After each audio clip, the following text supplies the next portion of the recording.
ना कोई दिक्कत हई मुंह बनौले बजा ई जानता कि बाबूजी के पावन में त एकर फूफे लेतो और फूफे आई सोचे के नहीं रह जाओ हां सही ना कुकुरा ला बतिया मन पड़ल कह दी 3 गो कुकुर यूनियन बांध कर रहत वाले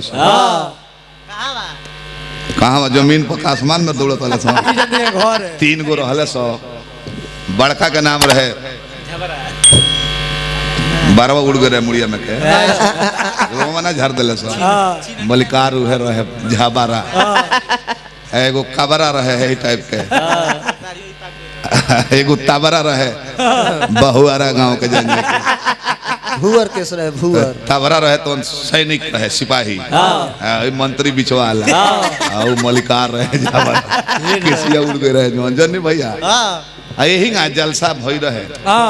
क्योंकि श्राद्ध पड़ो रहे अब थोड़वा उठलस न मलिकावा अरे बबुआ चलो भंडार कोना से महक आवता पूरी के हाँ के 1 किलोमीटर अलग डेरा डाल दे तब तीनों जना रहे तो जे सेवक मौका के पहले भेजाई जो तो बबुआ देख के तो क्वेश्चन व्यवस्था बा जो बाबू कुकुर गोरका कुकुर है उज्जर धप धप रह जाने की बबुआ तने पैंटो ऊपर में कलो हमें लोग सही है ऊपर में तने खींच लो हो जाए महाराज गोई जाने कि तू ठीक जगह पर लगोला बड़ा वीडियो अकस्मात घटना होई लोग संग जाए अब सुमते गोइल तब गैस पर ना बनत रहे खाना ना चौली जोर के अब पूरी छनात रहे सूंघते सूंघते जाके कढ़ाई के ऊपर जब छनाता और जन बनावत रहे खाना नु जोरते चौली निकाल के अच्छा हईच चौली पीठिए पर जाने के वो भागल बा आ जाके कहत नहीं के पहले डणीर पर गर्दन रगड़ के राखी झरले वाले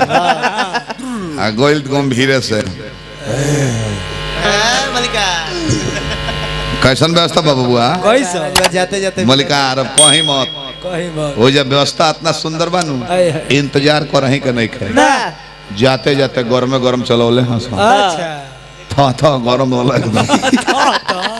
अपन लेके चलते नहीं हम वो तो जानत रहे कि हम हुकाइल बने वो लोग के हुकमाई तब भइल मंत्री जी महाराज देखा जाए तो व्यवस्था जा अब वो गइले मंत्री कुहेरो मंत्री कुकुर जी चलल बानी तो दोनों ओर से जाने की पाती पर लोग बैठे रहे आ सूंघते सूंघते पीछे पात में ढुक जाता दो गो फौजी जवान लाठी लेके आ दोनों ओर कलबा सुर पूरा कर लगी है अब तो फेरा में हमारा के दल दल बने पूछी का है ए जाके निमक खइले बने नु ए जाके गार्जियन अपन गार्जियन जस बड़े बड़ा जल बानी तले चाचा चाचा जस बालू भाई भाई जस बहिन बहिने जस बाड़ी तब तरवा लोग ना तो हमरो को कहे परी पाहुन न के